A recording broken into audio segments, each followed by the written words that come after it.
Kami tajam tidak melukai, kami kritis tidak menghakimi.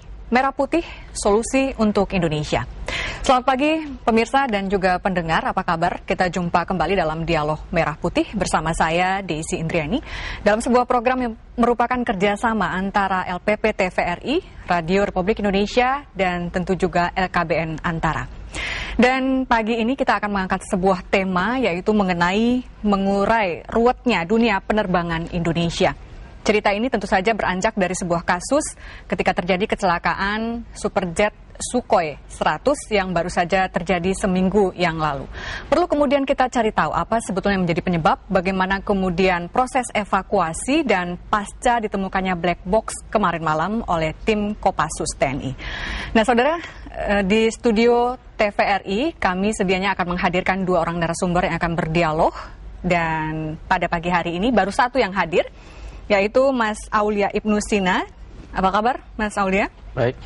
Salah seorang tim relawan dari Trupala yang ikut kemudian mengevakuasi korban dari Gunung Salak. Betul. Nanti kita cerita banyak ya, boleh, berapa hari, kemudian apa saja yang dialami dan hambatan di lapangan. Siap. Dan saudara, seharusnya kami juga menghadirkan Direktur Sky Airline, Marsikal Purnawirawan Cepi Hakim, dan saat ini masih dalam perjalanan, segera sesaat lagi kita bergabung bersama beliau.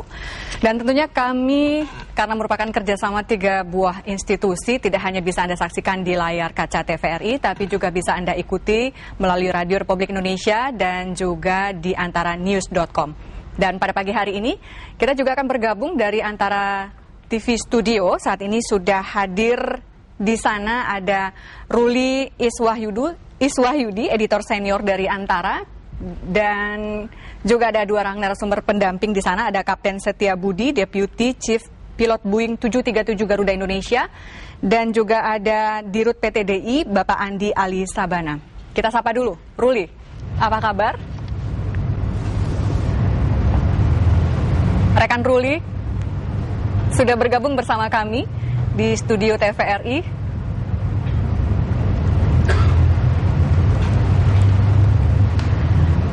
Ya, terima kasih rekan Desi, pemirsa di seluruh Nusantara.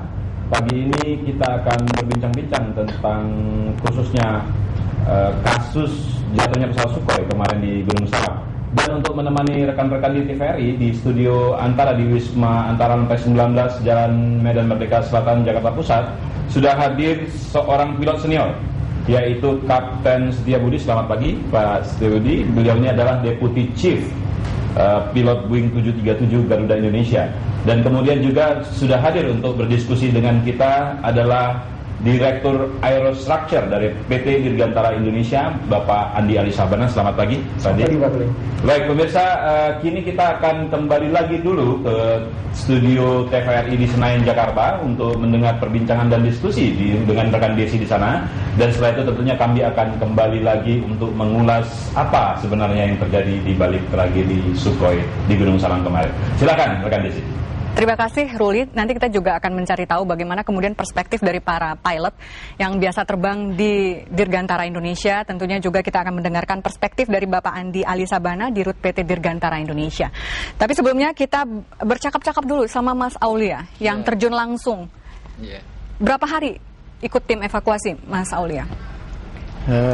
Kita mulai bergerak itu dari hari Kamis pagi.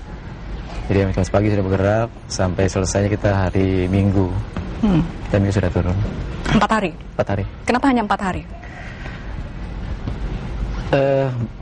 Kalau dari pribadi pertimbangannya bahwa memang kondisi fisik, terutama saya mengalami cedera otot ketika selesai evakuasi hari kedua, kita putuskan untuk kembali turun. Oke, cedera otot di hari kedua tapi masih melanjutkan di hari ketiga dan keempat?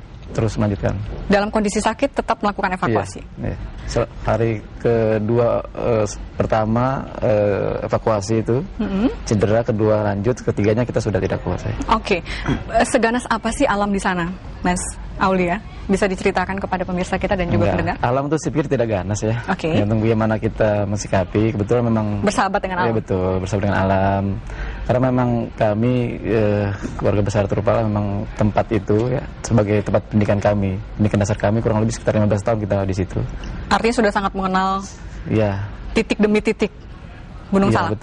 betul. Tapi tetap ada kesulitan ketika turun ke bawah untuk mencari. Betul. Bisa diceritakan lebih detail apa yang kemudian dilihat, disaksikan, dan bagaimana kemudian proses evakuasi itu berjalan, Mas Aulia?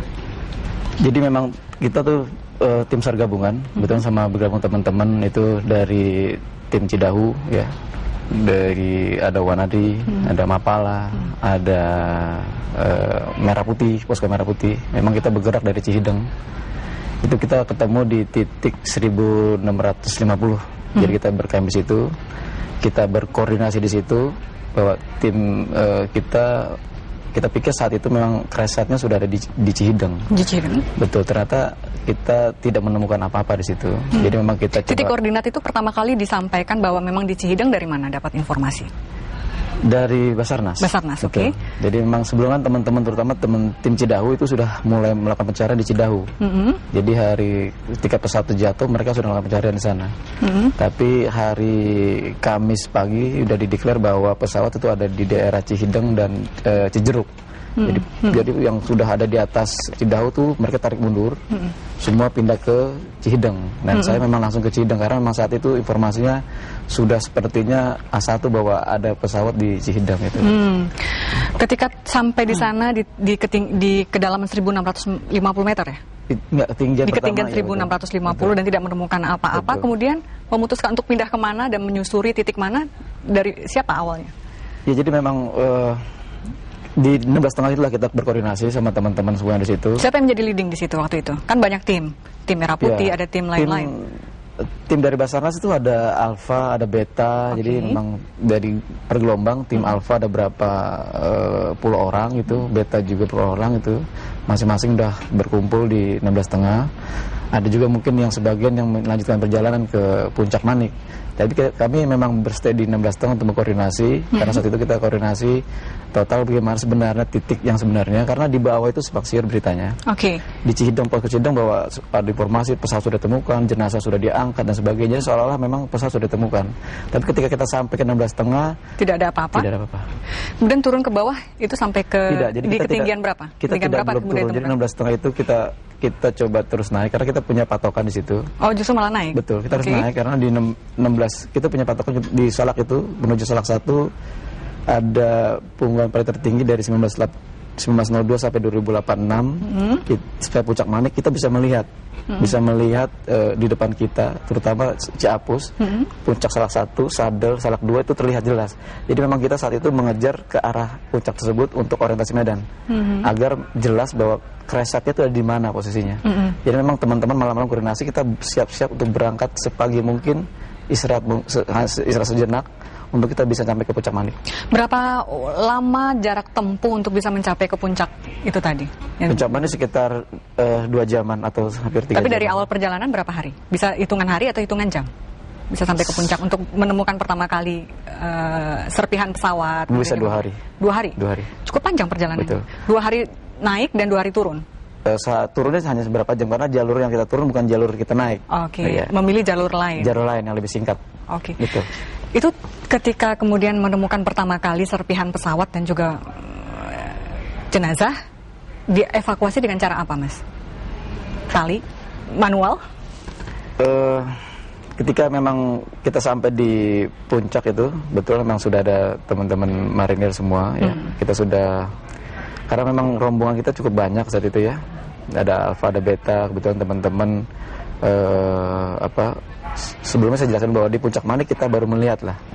Di Puncak Manik itu kita ngeliat crash site itu posisi ada di mana. Ternyata memang posisi itu ada di posisi timur, dinding timur di Puncak Salak 1 atau di daerah Sadel. Yang dilihat waktu itu apa saja? Reruntuhan. Kita butuh teman-teman media fotografi untuk melihat benar-benar ada foto itu memang bagian pesawat misalnya. Betul. Itu masih dalam bentuk bongkahan besar atau memang sudah menjadi serpihan? Serpihan tidak ada besar-besar. Serpihan semua. Totally seperti itu. Iya. Karena jaraknya jauh nih, yang membuat mungkin teman-teman agak down itu karena memang kalau kita dari Puncak Manik posisi crash site itu ada di seberang. Jadi seberang itu seolah-olah kayaknya jauh sekali kan. Seberang itu dipisahkan oleh sungai atau sungai, lembah besar itu, Sungai Ciapus itu. Berarti memang turun ke bawah? Iya, tapi kita bukan jalur situ kita turun. Kita kita harus ke puncak dulu, baru turun ke lewat saddle baru turun ke crash site-nya. Itu memang turun biasa atau seperti apa prosesnya? Ya turunnya pasti scrambling ya, kita agak merosot dan pegangan dengan tali saja. Akar-akar dulu, ya kita tidak menggunakan manual tali, sekali ya? Sangat manual. Kita gunakan tali ketika memang posisi sudah sangat tidak bisa pakai scrambling, kita gunakan tali untuk ke bawah. Mas Aulia, kita tahan dulu, kita bergabung dengan Antara, kita mau mendengarkan juga bagaimana kemudian pandangan dari pilot dan juga Direktur Aerostructure PT Dirgantara Indonesia, Bapak Andi, yang dipandu oleh rekan kita Ruli. Ruli, silakan.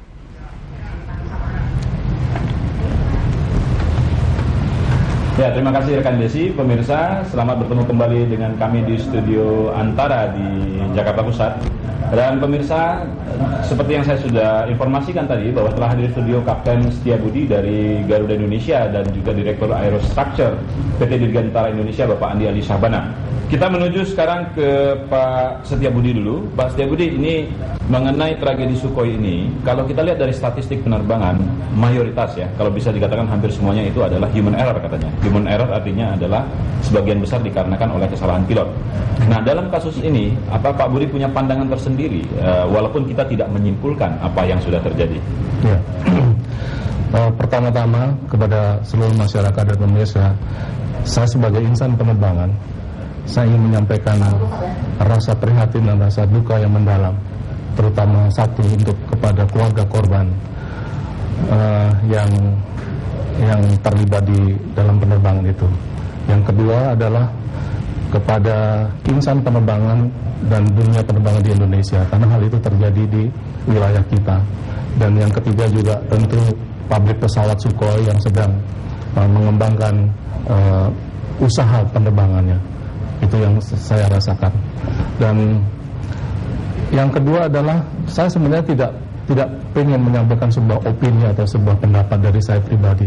Justru yang ingin saya sampaikan kepada masyarakat, juga kepada insan pers, bahwa mari kita coba membuka wawasan kepada masyarakat yang relatif awam dengan dunia penerbangan dan istilah-istilah.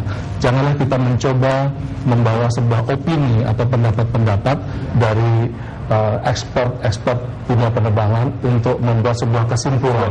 Di mana hal itu nyata-nyata secara teknis belum bisa kita pertanggungjawabkan. Jadi kita harus lebih wise, lebih hati-hati. Ya. Gitu. Nah, jadi kemudian dengan imbauan dari Bapak tadi itu, maka kemudian pertanyaan saya masih sama. Apakah Bapak punya pendapat tentang apa yang kira-kira dilakukan oleh pilot sehingga menyebabkan terjadinya musibah ini? Ya. Bicara statistik, memang accident itu ujungnya adalah sekian persentasenya adalah ke arah human factors.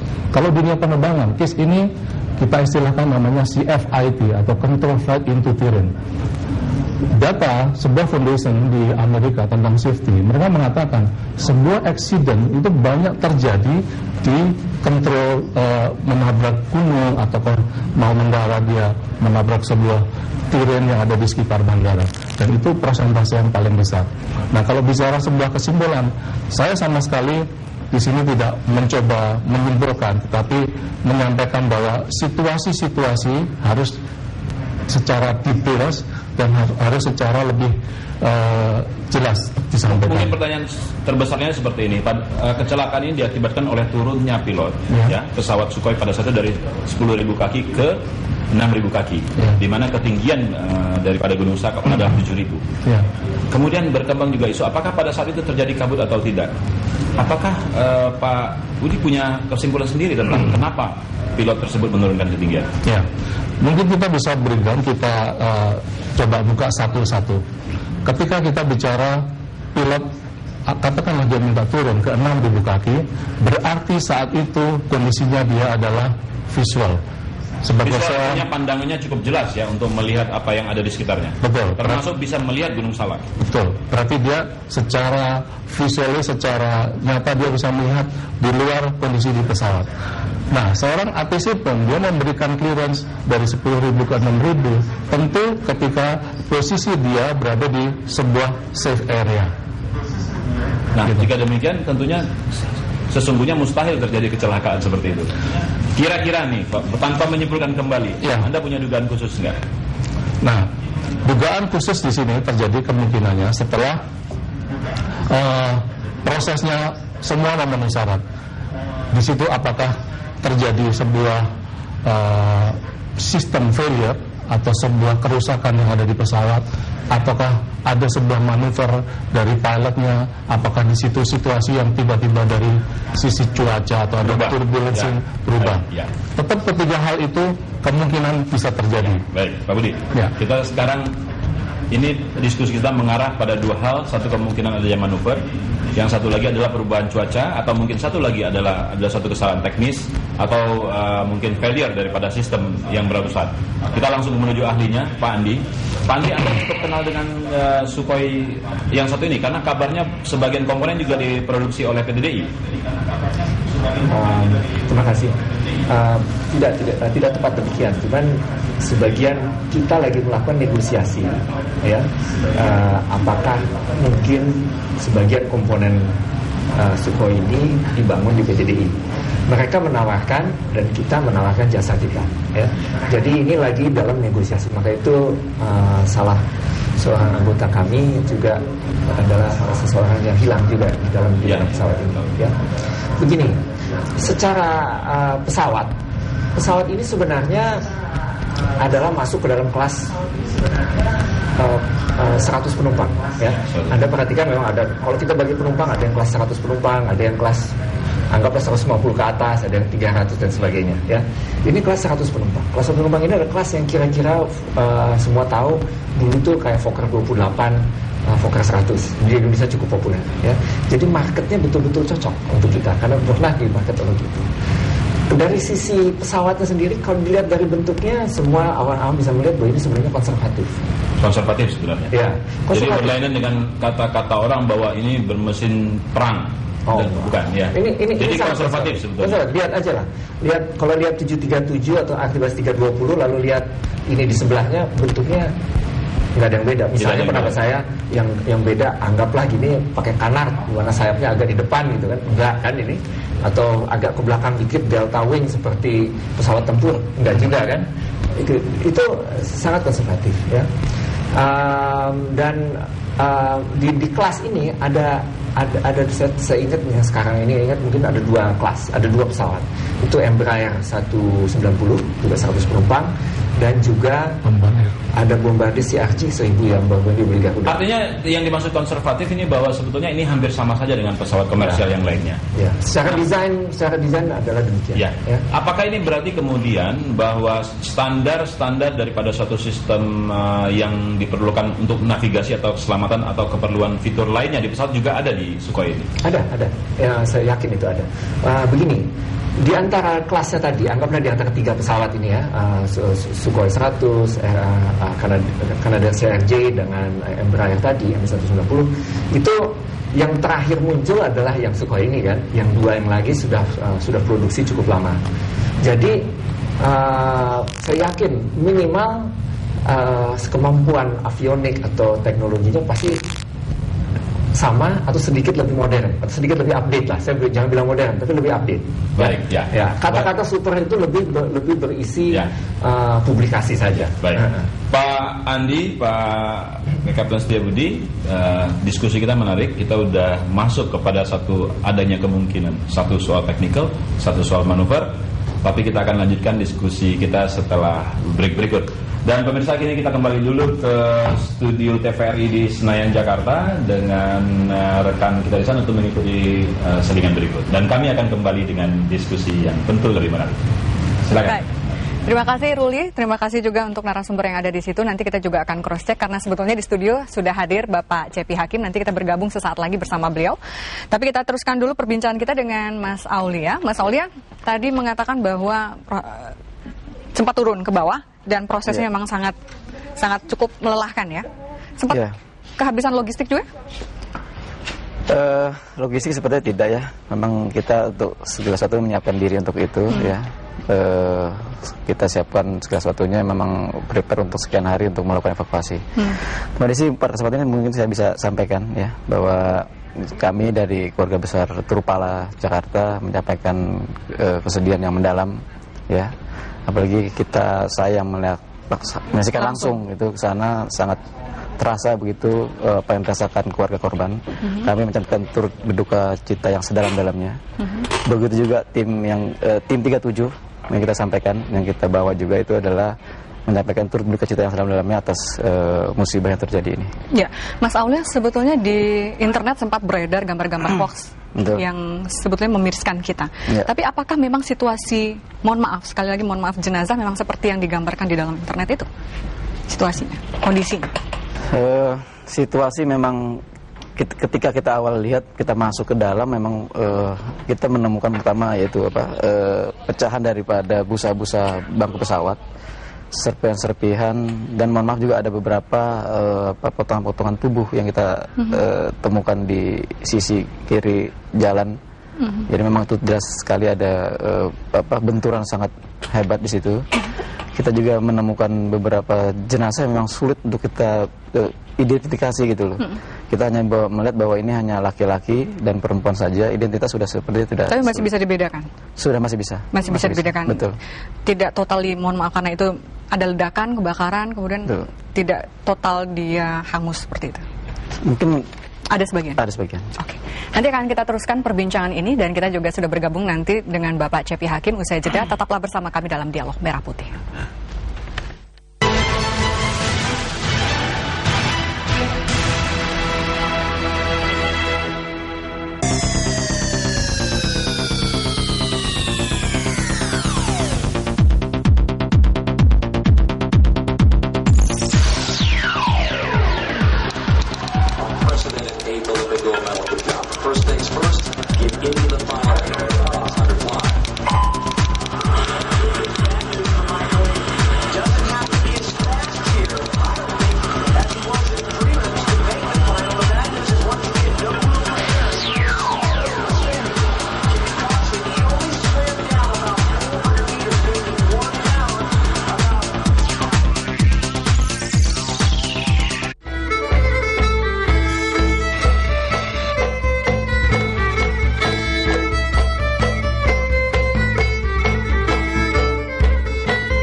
Hidup penuh warna, lebih bermanfaat, dapat maju kualitas dan dinamis. Bermanfaat, berkualitas dan dinamis.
Bolt got a good start, not quite as quick as some of the others in the race, but Steve, once he gets into it, running, we've never seen the like. No, you cannot understand what is going through the rest of the minds of the other sprinters.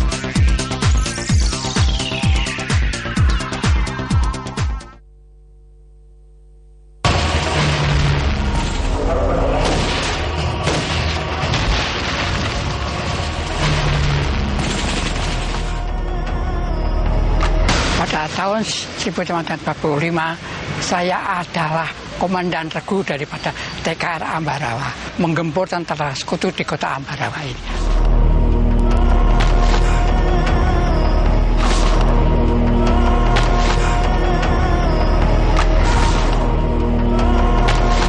Ambarawa, Kota Palagan, banyak peninggalan dan cerita sejarah perjuangan bangsa. Selain itu, banyak wisata, objek wisata, dan wisata kuliner lainnya yang dapat Anda temui di sini. Di Kota Ungaran Ambarawa, terdapat batik Gemawang, diambil dari nama desa Gemawang yang mempunyai corak khas tersendiri.